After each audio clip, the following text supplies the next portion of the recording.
Okay, this lesson this week is week number 6 for ERT201 DC Fundamentals, or sorry, Digital Fundamentals.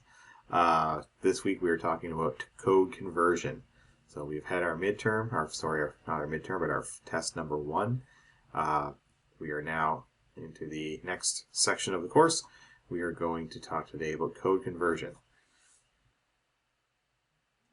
We will move along through here. First couple things we're going to talk about different troubleshooting methods. So the kits are now available for pickup. So you can pick up your kit in the basically the 1035 lab at the crib, the big service counter in the lab there. So you can pick those up, take them home, and start building circuits on your breadboards at home. So troubleshooting is going to become very important. So troubleshooting is a skill that we learn in the robotics program and the biomedical programming. This is a skill that employers value very much, and ironically it's something that most people are not very good at. So it's something we want to try to learn in our programs, and something that we try to learn in this course in particular. So there are a lot of common mistakes that I see when we do these labs live and we're actually building things on breadboards. Now, unfortunately, I'm not going to be able to see these things if you're building them at home, so you're going to have to be able to get good at this on your own. But I will tell you some of the common mistakes that I have seen in the past that you'll probably run into at home. So refer back to this if you're having trouble with your circuits that you're trying at home, or things that you're trying in Tinkercad as well. Same types of mistakes being done there. Number one thing that I'll ask people if their circuit doesn't work, did you actually use the right chip? Okay, so if you get your kit and you start looking at the chips, one of the things you'll notice is the numbering on them is really, really difficult to read. I always had to take my cell phone and turn it on the flashlight on it and hold the chips just right to get the light on them, to be able to actually read what the numbers on them were. So people very commonly put the wrong chips in, and that's why your circuit is not working. When you start using the SIP resistor, it is often put in backwards or not put in the right spot.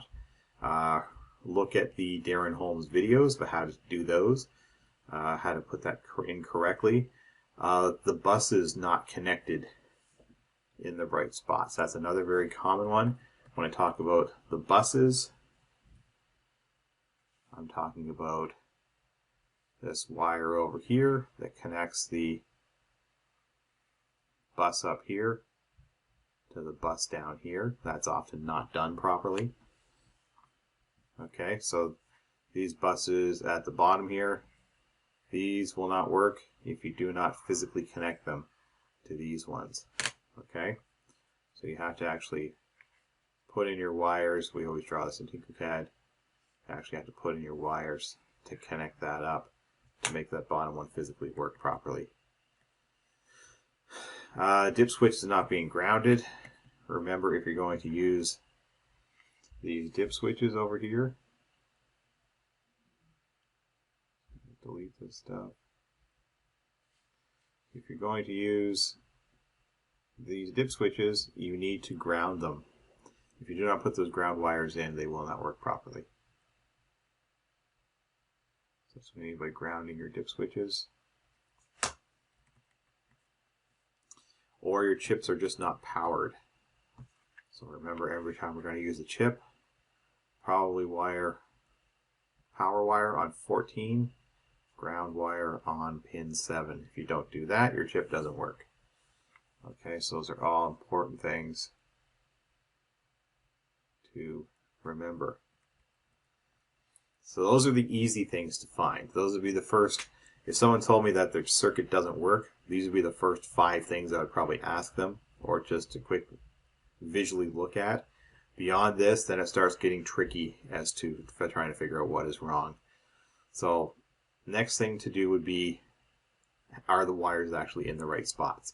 So if you have gone through and created a wire list like we showed in the last 2 weeks how to do, it makes it a lot easier to check this. If you haven't done that, then you're kind of in trouble. But what you can do is check for groupings of wires.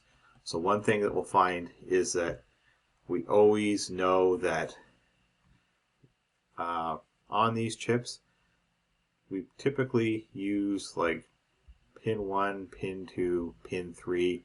Those should all be used together. That's usually an in, out. So we should have a wire here, and a wire here. If we don't have a wire on one of those, there's probably something not right. Okay, so that is one example there.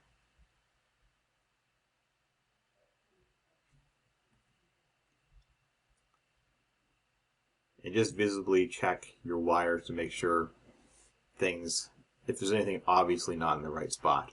When you start getting beyond that, you will notice that people get into some physical wiring issues. So if you're doing these at home, what you actually have to do is take your wires and actually strip the ends of them. So you're stripping off the insulation, you have exposed copper there.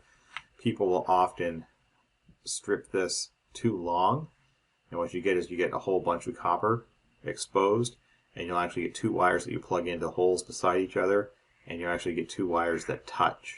Okay, you can't do that. Okay, so you have to strip them just the right length. The other thing people will do is cut them too short, and then when they push them into the holes, they're actually not, the stripped off part is not long enough to actually make a good connection. So that's another problem people get into. You won't get this if you're using a battery, but when we're using the power supplies in the lab, people would often turn their voltage supply too low, or they would do their cabling wrong, or they would put the voltage up too high. Okay, or they'd plug into the wrong spot on the power supply, and they would get 20 volts instead of 5 volts out of the power supply and end up damaging their components. So if you're using the battery pack at home, you can't do that. You can only get 6 volts out of it, and you really can't wire it wrong either. And then the other thing is people just using bad devices. So if you damage a chip and it gets burned out, but you don't realize it, it could be you have a bad chip. It could be the pins get bent on your chips as well. So always have a look at your chips, make sure they're okay. If you put them in your board and you do it wrong and you press down, you will bend the chips on them, and your LEDs could be burned out. Okay, so if you use an LED and you don't put the resistor in, you will burn out your LED, and that will not work anymore. If you do that, make sure you throw that LED away. You don't want it getting mixed in with your good LEDs, because you're going to try using it and it will never come on, and you don't know why, and you think you wired it wrong when it's really just a bad LED. Okay, so those are all problems that are difficult to find, but you need to get good at troubleshooting all these different things. So let's look at a couple just examples of why doesn't my circuit work. So let's say this is your board. What is wrong with this board? Is there anything obvious on here that is wrong? So let's just have a look at this for a minute. If you want to pause here and look at this. So if you wired this without even knowing really what this is supposed to do, is there anything that is obviously wrong with this, going from the list that we just made? I'll give you a minute to think about this. Okay, so we have bus wire, that looks good. Power wires, that's good. Ground wire, that's good. We have ground wires here, that's good. Everything looks good. Let's start looking at the grouping of our wires. So we have 1, 2, 3, 4, 5. That looks okay. Let's get over here. Let's look at this. We have pin 1. We have pin 3. There's nothing on pin 2. That seems weird. Not even knowing what the 32 chip is, I don't know of any chip that uses just pin 1 and 3. Okay?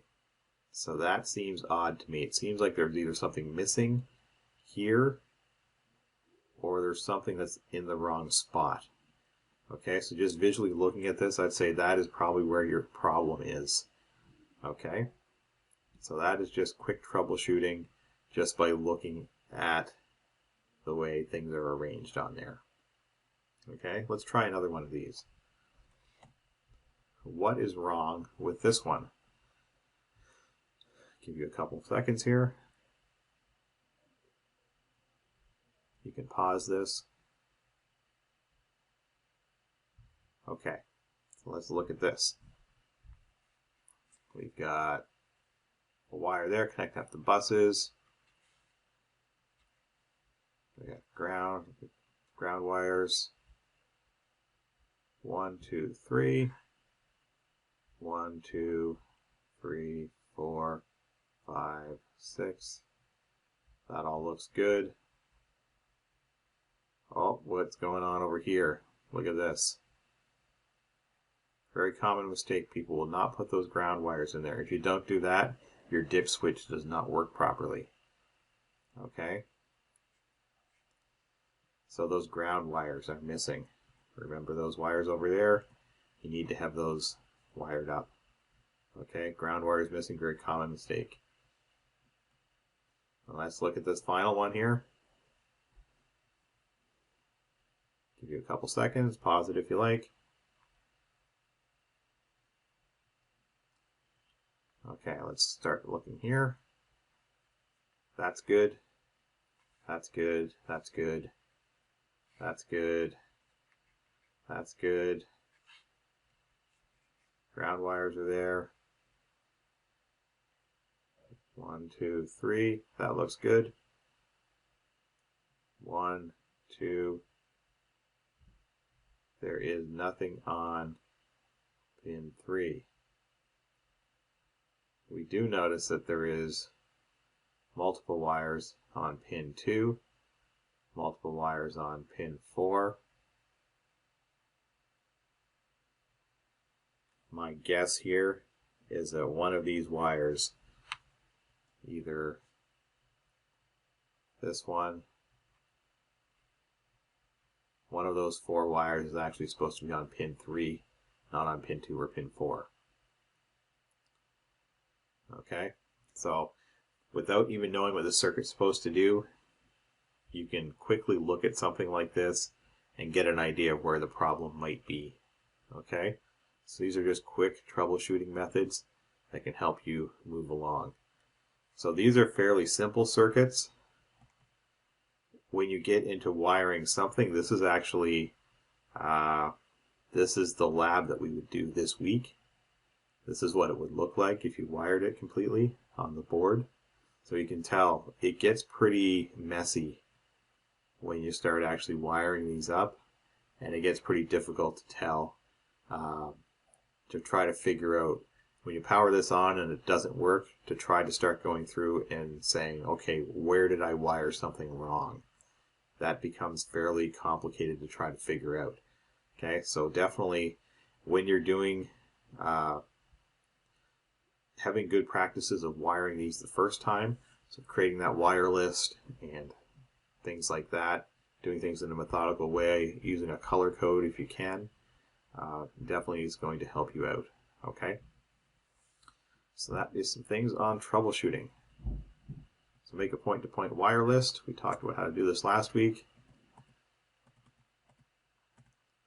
So come up with a list going to and from. Use colors, so color code things if you can. We did a lot of talk about this last week. And then color code those wires and land them as you go. Check them off as you go. Hopefully you can land everything in a good spot that way. All right, let's do an update to the course outline.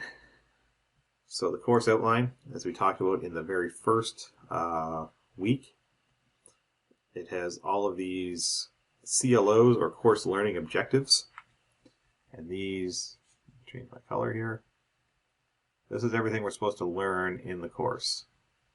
So we're just going to do a little update as to where we are right now according to that.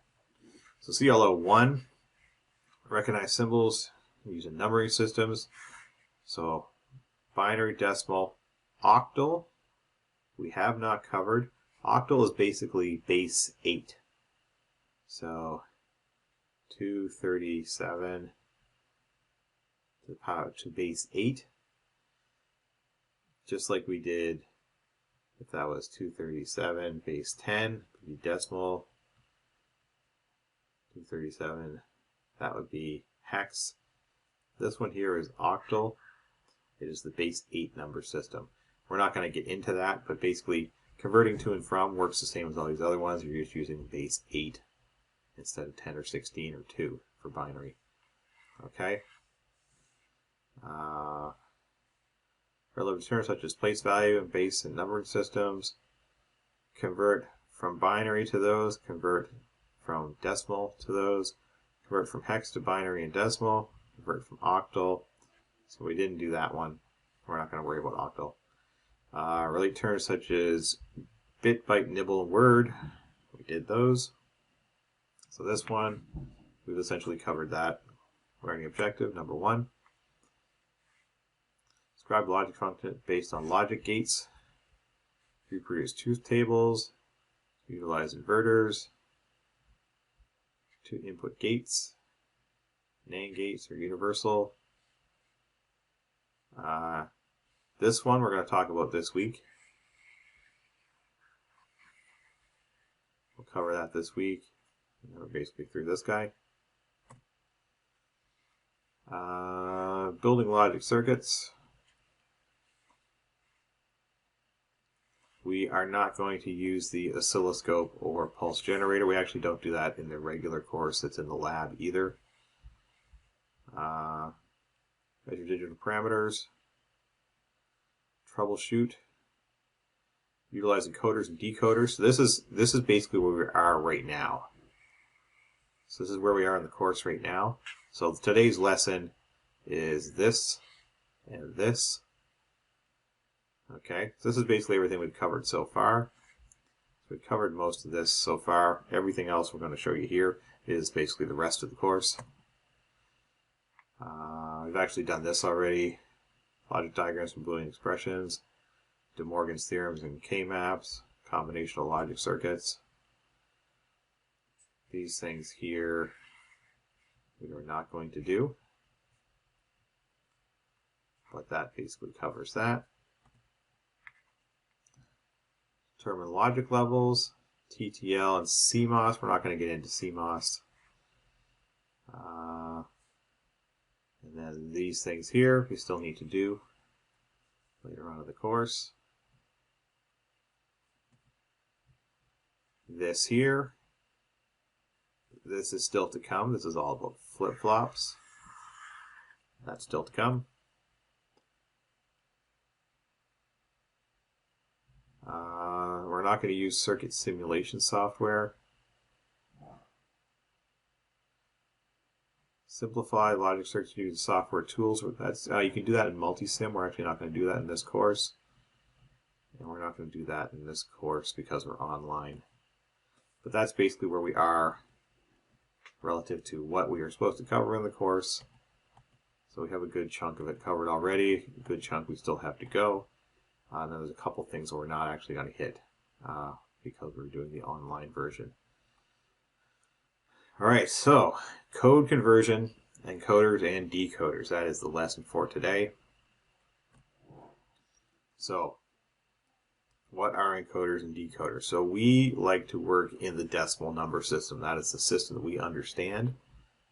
We like the base 10 system. That's the way we learned how to count. Binaries, our computers, however, like to work in binary. So everything we do with a computer or digital logic works in binary. So we need a good way to bridge the gap between the two worlds here.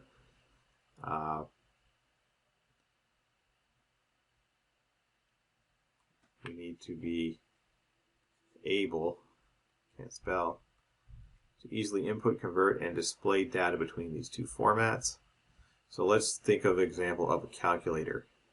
You enter numbers in decimal. The calculator converts what you enter into binary and is able to calculate that in binary because that's the system it uses to be able to calculate things. And then it takes that result, converts it back into decimal, and displays it for you because that's what you can understand. So we enter something in decimal, it converts to binary, it calculates in binary, then it converts back to decimal, then it displays in decimal. So this step here, converting to binary, this is called encoding. Alright, that's encoding. this step here, converting back to decimal, that is decoding. Converting back to decimal is decoding. So when we talk about encoding and decoding, that is converting to binary and then converting back to decimal from binary. So we already know one method of doing this.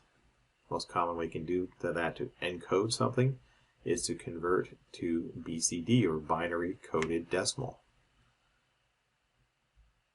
So we can do that using logic gates. This is a method to do that here. This involves 31 logic gates to be able to convert numbers from 1, 2, 3, 4, 5, 6, 7, 8, 9 into a 4-digit code, which we're going to call ABCD.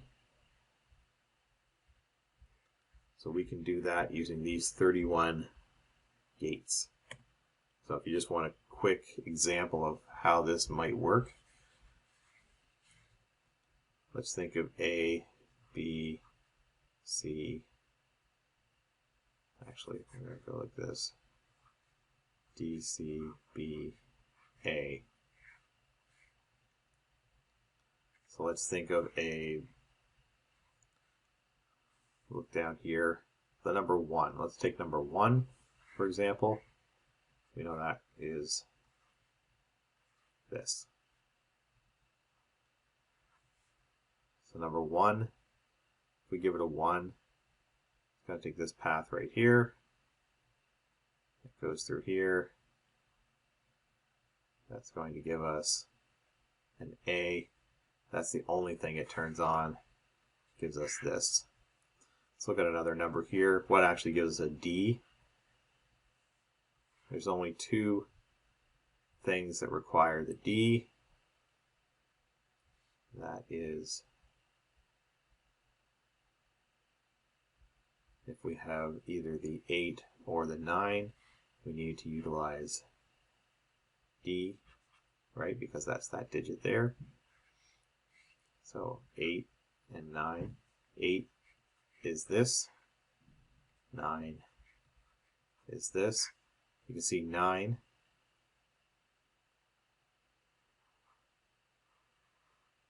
comes up here. It gives us the A as well. That's how we get this. 8 only results in D, doesn't turn on any of these other ones. Okay, so this is basically a big complicated circuit that gives us this ability to encode. Now, fortunately for us, somebody has built an IC that actually does this function for us. So we don't need 31 gates to do it. We can just use this one single chip that does it. And this is how it is used right here. So we have 9 inputs. Basically, what we have here, if we look at this and think of this as being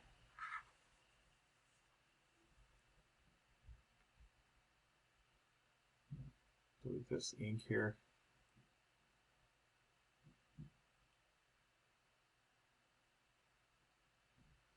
If we think of this as being one chip,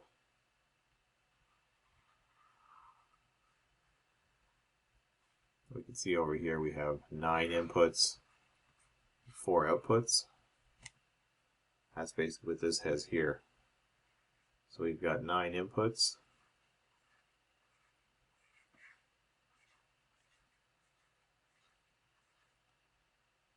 That's 9 inputs.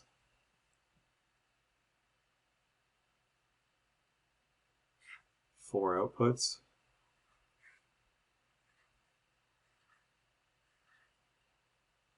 Then we've got our power and ground. That's basically everything that makes up this chip. Now this is called, I'll get into that in a second here. So, the lab for this week, lab number 6, which we can't do. The problem TEV is this chip number here. This is the 147 chip. We do not have an equivalent for this in Tinkercad.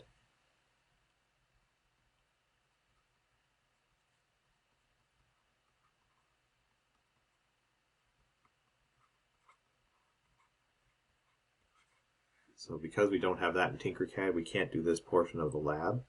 So we'll just have to explain what this would do if we were able to do it.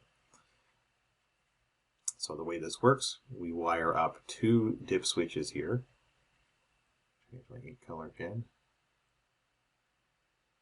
So we get two dip switches. Two because we need a total of 9 inputs, and this only holds 8. We use 8 switches on one, one on the other. That gives us our 9 individual inputs. Now the one thing you'll see here, these little circles here, these circles on the inputs, this is indicating that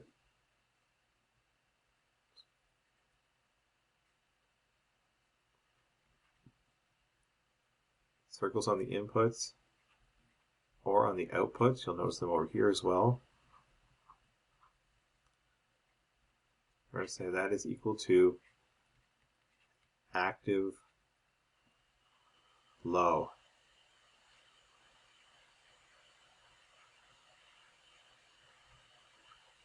That means that if it's on, it's 0. Off is 1. So basically the inverse of what you would think it would be. Okay? That's what those circles mean. It is basically like we have each line of this has an inverter going into it, and each output has an inverter coming directly out of it. Okay, that's basically what that indicates here. So if you want to turn this one, if you want to turn on this bit here, you need to give this a 0.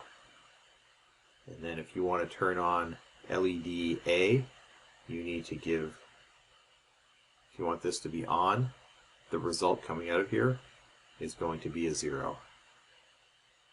Okay, so that's kind of weird, but that's what this means. Okay, so what this circuit does is you are going to give it a single input.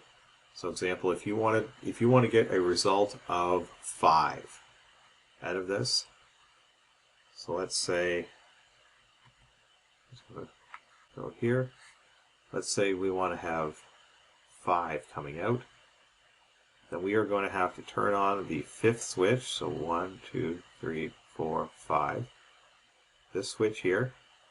We will flip this switch, which gives us a 0 on this guy here. And that is going to code the binary for 5, which is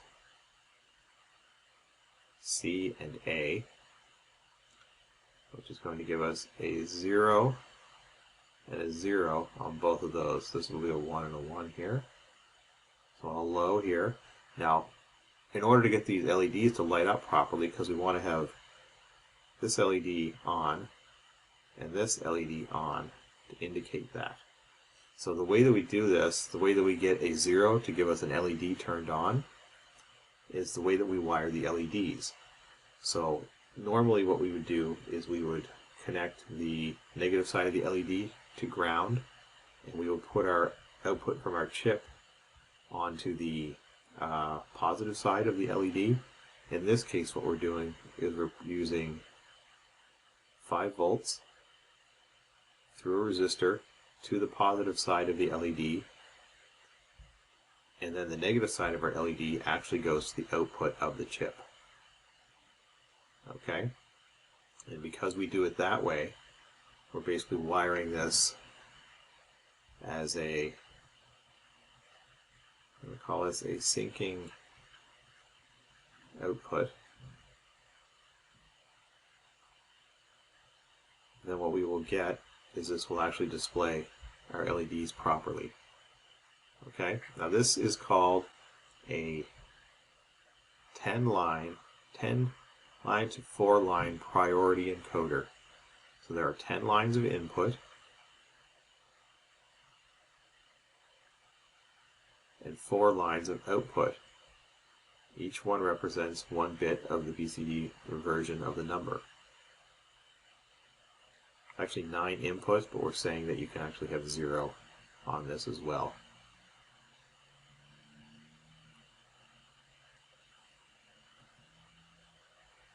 This is saying here, so this is Lab 6 Part A. This talks about the active low. Notice the circles.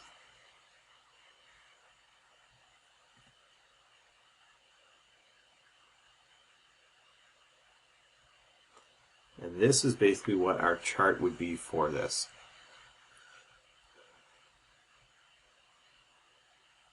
So if you want to generate a 1, you need to turn the 1 bit low. All the other bits can be high.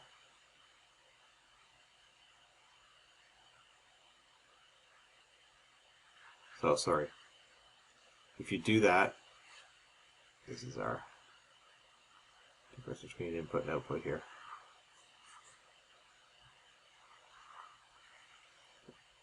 Low, and then all the rest are high. You are going to get the A is going to be low. Your LED combination is going to look like this. That is a binary 1 as your output. And we can prove this out for doing a 2, a 3, a 4, 5, 6, 7, 8, 9. Now, what the means when we say a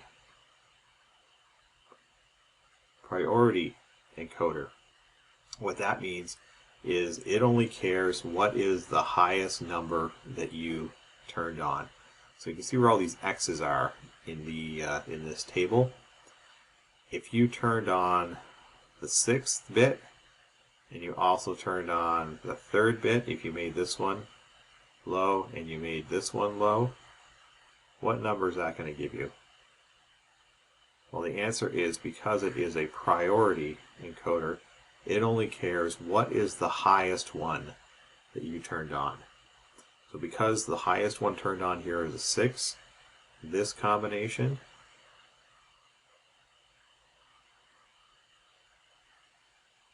it only cares about this because that's the highest one that's on.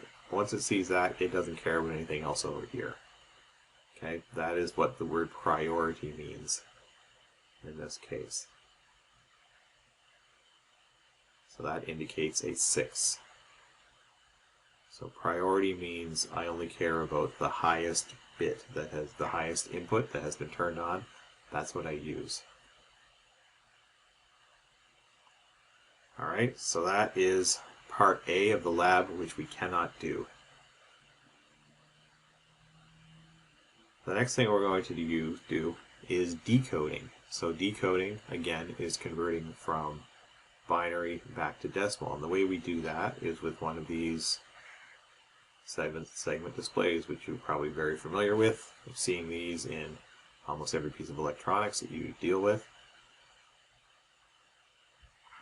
So 7-segment display typically has 14 pins on it.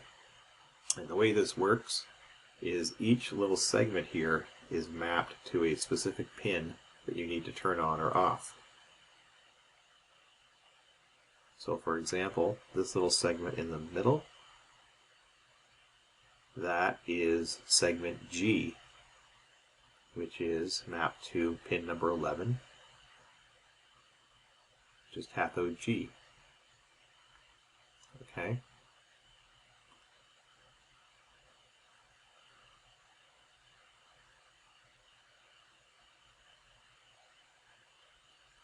Now these are also active low, typically, and it needs to have 5 volts connected to it in order to make it work.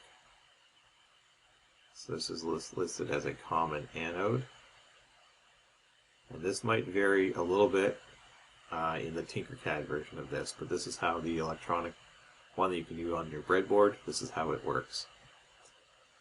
So in order to decode, we have another chip that specifically does that as well. This is the 47 chip. It is laid out like this. It has 4 inputs, A, B, C, D, and these inputs are made to take a BCD number. Okay, so we can give it a binary coded number. It will output, it connects directly to that 7-segment display. It has 7 outputs labeled A, B, C, D, E,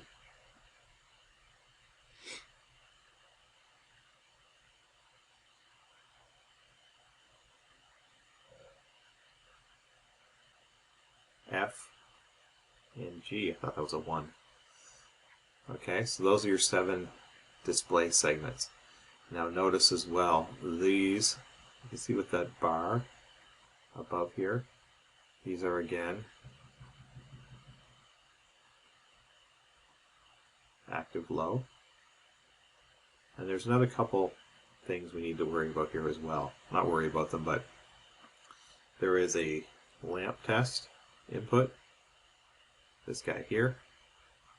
Basically, if you activate that input, it just lights up every segment, basically gives you an 8 plus the decimal point. This other one here, one on here called, should be another input here called DP, which is the decimal point. There's also another one that's called blanking, which basically blanks out all of the, probably this one here. That one actually blanks out all of the, it's basically the opposite of the lamp test. It blanks everything. Now, we do not have the exact, we don't have the 47 chip in Tinkercad, but what we do have is the CD 4511 chip, which is basically the equivalent of it. Okay? So it is labeled like this. It is not exactly the same, but it works very similar. So you can see BCC, F, G, A, B, C, D, E. Those are basically the same. I think this one is active high, or this one is active low. So basically this one produces zeros, this one produces ones. So we just need to account for that when we make our circuit. And then BC, BC, DA, DA, ground, ground. And then we have lamp test and blanking. And you'll see these have a bar above them, which means they need to be tied to, give these a 0 to turn them on. So we just want to tie those to 5 volts, I think, all the time so that they are not on. Okay, so this is the circuit that is normally part of 6B. So the way this works, this here is basically circuit 6A. So this was our 9 inputs going into the encoder. Now we had this going to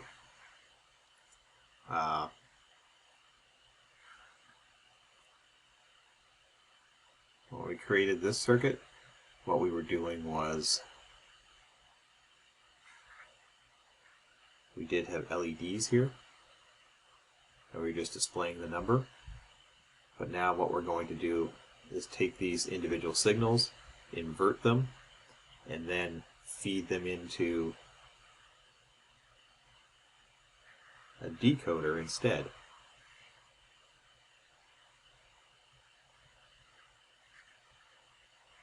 So instead of displaying that as a binary number, we're taking that binary code, entering it into this ABC, and then feeding that into the 7-segment display.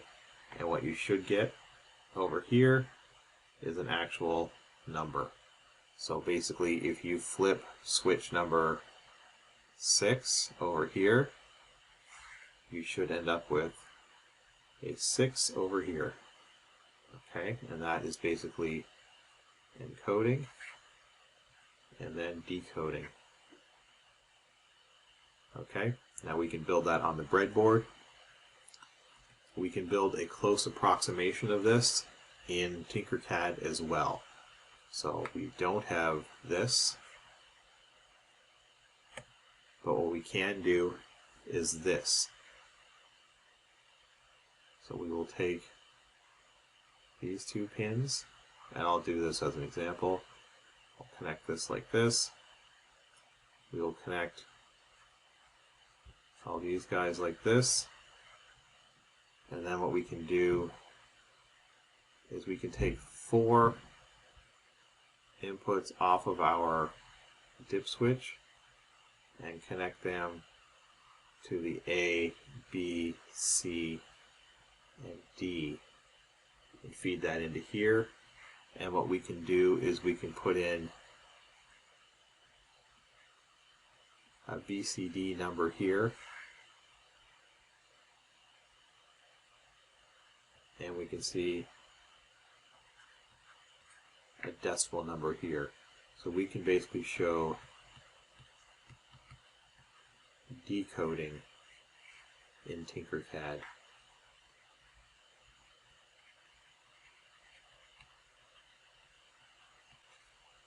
So we can display that in Tinkercad. Okay, so we will do that and submit that as our lab for this week.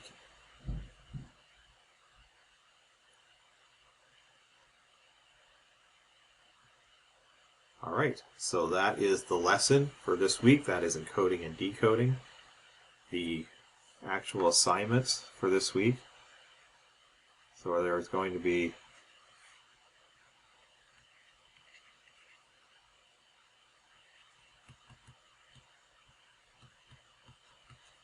three submissions for this week. Number 1, lab number 5.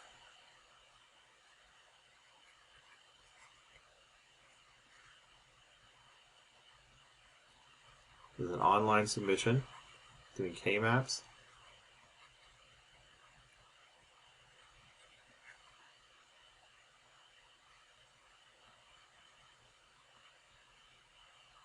We're also going to do lab number 6.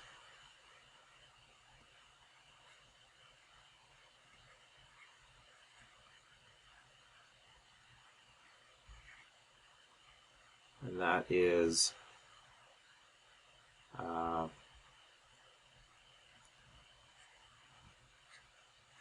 encoding and decoding.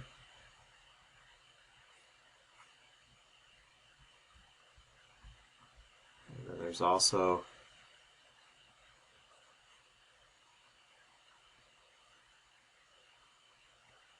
Tinkercad lab number 6B in Tinkercad. You'll do that one and save it for a submission. So 3 things to submit this week. Okay, so that is it for the lesson for week number 6. Good luck with that. Thanks.